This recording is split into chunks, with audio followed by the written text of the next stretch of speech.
Merhaba değerli TV 2020 izleyicileri, ben diyetisyen Merve Koç. Diyetisyen Merve Koç ile Sağlıklı Beslen, Sağlıklı Yaşa programıma hoş geldiniz.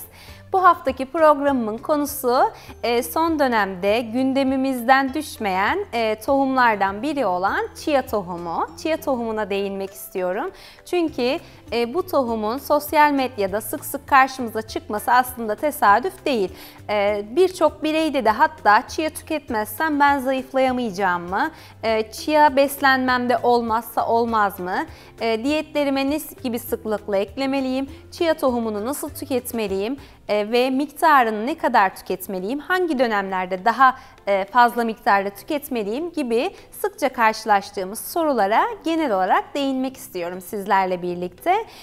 Chia tohumu yüksek diyet lifi içeriğiyle bizi tok tutan bir besin. Hatta sizin de kulağınıza gelmiştir, son zamanlarda süper besin olarak adlandırılmaktadır. Süper besin olarak birçok birey tarafından değerlendirilmektedir. Buna ek olarak bir yemek kaşığında zengin bitkisel protein, antioksidan, yüksek lif olması içermesi sebebiyle kan şekerini dengede tutar. Glisemik indeksinin düşük olması sebebiyle de kan şekerimizi dengeler ve kötü kolesterolümüzün düşürülmesine yardımcı olur. Ve tok tutucu özelliği de bizim için chia tohumunu cezbedilir hale gelmesinin sebepleri arasında gösterilebilir. Belirgin bir tadı yoktur chia tohumunun, fakat ıslatıldığında 12-20 kata kadar şişme özelliği gösterir ve bu sayede de vücudumuzda, midemizde yer kaplar. Chia tohumunun %6'sı su, %42'si karbonhidrat, %16'sı protein ve %31'i de yağ olarak karşımıza çıkmaktadır. Zengin bir lif içeriğine sahip olduğunda vurgulamak istiyorum tekrar sizlere. Chia tohumu omega 3, lif, bitkisel protein, antioksidan açısından, magnezyum ve potasyum açısından da oldukça zengindir. Ayrıca B grubu vitaminleri de içerisinde bulundurur.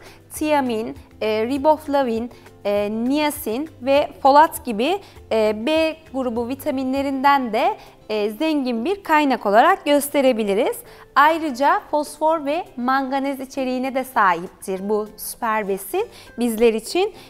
İçerdiği yağlar da doymamış yağlar olup beslenmenize porsiyon kontrolünce ekleyebilirsiniz.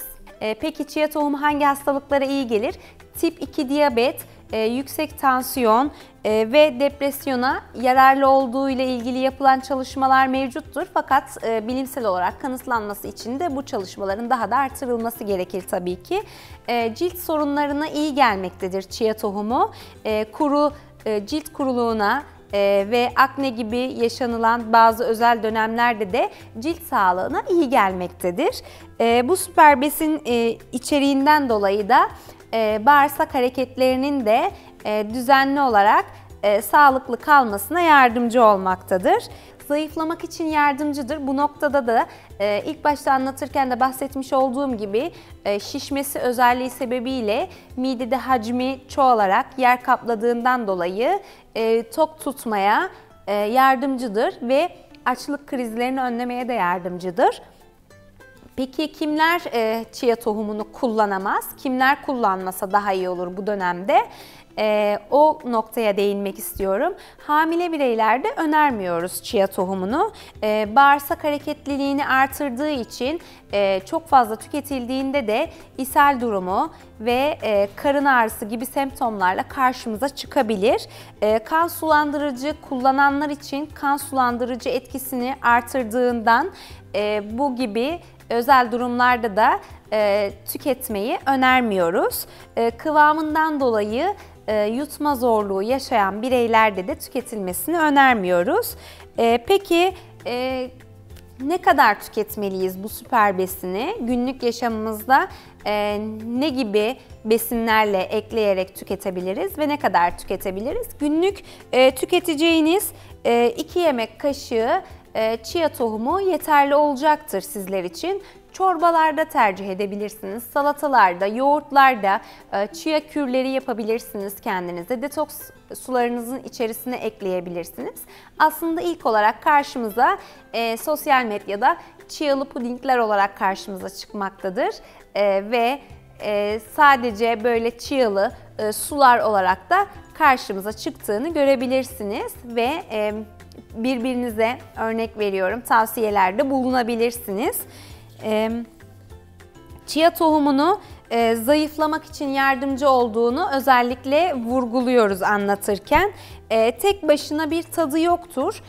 Bundan da bahsetmiştim size. Daha çok diğer besinlerle zenginleştirerek tüketmeniz sizin için daha güzel bir alternatif olacaktır. Puding şeklinde tüketebilirsiniz. Bundan bahsetmiştim.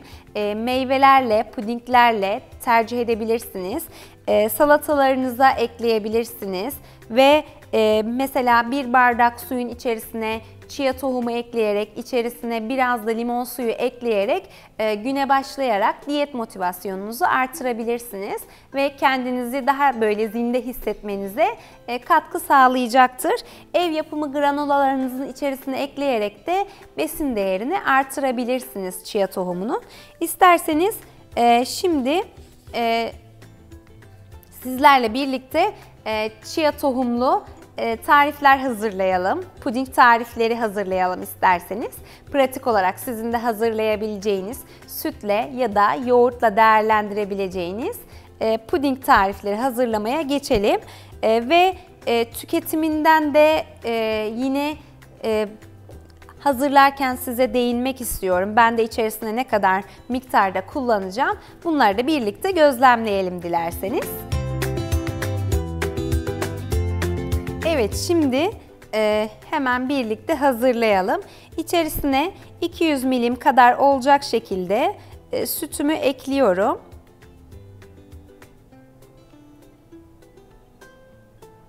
Ve chia tohumumu ekliyorum. 2 yemek kaşığı kadar olacak şekilde ekleyebilirsiniz chia tohumunu. Yeterli olacaktır. Zaten bekledikçe daha da kıvam alıp jelleşecektir. Ve yapısını siz de gözlemleyeceksinizdir. Daha çok hacminin arttığını. İçerisine 1 tatlı kaşığı kakaomu ekliyorum.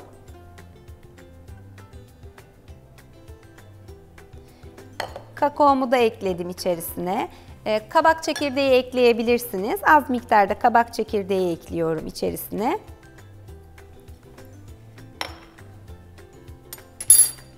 Bir adet ceviz ekliyorum içerisine. Ceviz de bizim beslenmemizde çok kıymetli. İçerisinde faydalı yağları bulundurmaktadır ve ara öğünlerinizde, salatalarınıza da eklemeyi lütfen ihmal etmeyin. İçerisine meyve olarak da ananas eklemeyi tercih ediyorum. Ananas içerisindeki bromelin sayesinde ödem atıcı özelliği bulunmaktadır. Böyle küçük parçalar halinde içerisine ekleyebilirsiniz. 2 dilimi geçmeyecek kadar da ekleyebilirsiniz. İçerisine ananasımı da ekliyorum.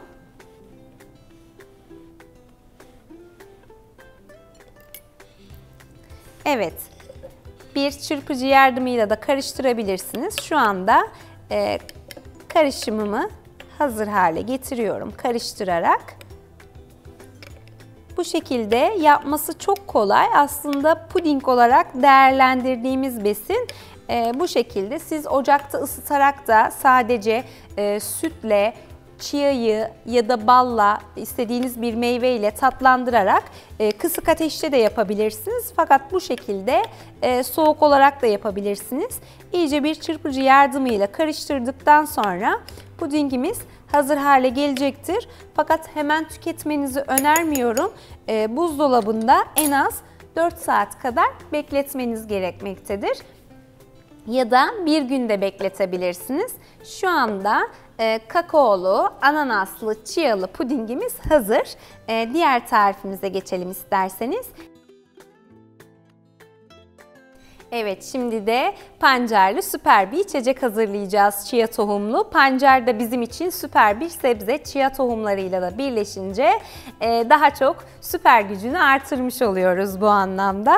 1 bardak pancar suyu ekliyorum. Pancarı ben katı meyve sıkacağından geçirerek hazır hale getirdiğim için blender kullanmayacağım. İçerisine bir de antioksidan açıdan çok zengin olan üzüm çekirdeğini eklemek istiyorum. Üzüm çekirdeğini daha çok aslında son zamanlarda duyulmaya başlandı.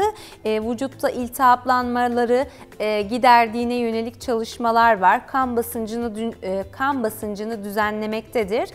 Kan şekerini yine aynı şekilde dengede tutmaktadır ve vücuttaki oksidatif hasarı minimum düzeye indirmeye yardımcıdır. İçerisine 1 çay kaşığı kadar olacak şekilde üzüm çekirdeğimizi de ekleyebiliriz. Evet, chia tohumumu ekliyorum. Bitkisel omega 3 içeriği yüksek olan chia tohumumu içerisine 1 tatlı kaşığı kadar eklemeyi tercih ettim. Ve içerisine de tatlandırması açısından meyve püremi ekliyorum. Frambuaz eklemeyi tercih ettim. 2 çay kaşığı kadar da meyve püremi ekledim. Şu anda karışımımı karıştırıyorum. Ve 1 saat buzdolabında beklettikten sonra karışımınızı içebilirsiniz. Bahsetmiş olduğumuz gibi o chiaların jelleşmesi ve kıvam alması gerekmektedir. Antioksidan kapasitesi yüksek bir içecek olarak ara öğünlerinizde de tüketebileceğiniz bir pancarlı içecek. Diğer tarifimi de yoğurtlu olarak hazırlamak istiyorum. Hemen kullanacağım malzemelerden bahsediyorum. İçerisine süzme yoğurt ekliyorum. Daha çok böyle biraz daha yoğun olması açısından da tercih edebilirsiniz. İçerisine 4 yemek kaşığı kadar süzme yoğurtumu ekliyorum. Süt ve süt ürünleri de bizim beslenmemizde çok kıymetli. Tabii ki alerjen durumu olanlar, yani alerjen durumu olan bireylerde farklı besinler, yerine geçebilecek besinler de tüketilebilir. Evet, süzme yoğurtumu da ekledim içerisine ve chia tohumumu ekliyorum. İçerisine 1 yemek kaşığı ekleyebilirsiniz. Fakat ben 2 yemek kaşığı kadar ekleyeceğim. Günlük almam gereken miktarı pudingimde değerlendiriyor olacağım. 2 yemek kaşığı chia tohumumu da ekledim içerisine. Ve kırmızı meyvelerimi kullanmayı da ihmal etmiyorum. Frambuaz ekliyorum. İsterseniz küçük parçalar haline de getirebilirsiniz. Hemen frambuazımı içerisine küçük parçalar halinde dilimleyerek ekliyorum. Farklı bir aroma ve antioksidan özellik kazandıracaktır kırmızı meyveler. Siz isterseniz tatlı olmasını dilerseniz, çünkü frambuazın çok tatlılık aroması yok, biraz bal da ekleyebilirsiniz içerisine. Ve Hindistan cevizi tozumu eklemek istiyorum içerisine. 1 tatlı kaşığı kadar da Hindistan cevizi tozunu ekleyebilirsiniz.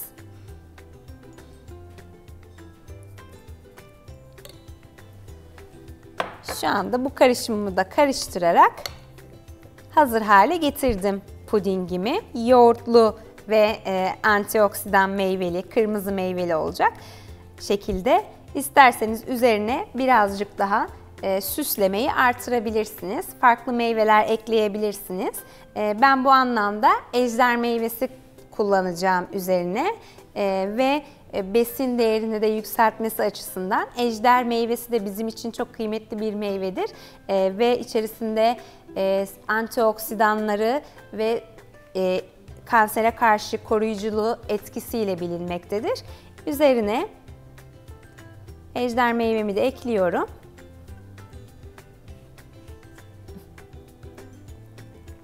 Küçük küpler halinde dilimlemiştim içerisine. Evet, renklendirmesi açısından frenk üzümü de ekleyebilirsiniz. Birkaç adet de frenk üzümü ekliyorum.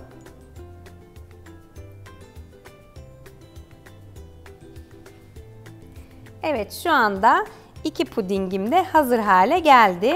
Birisini sütle hazırladım, diğerini ise yoğurtla hazırladım.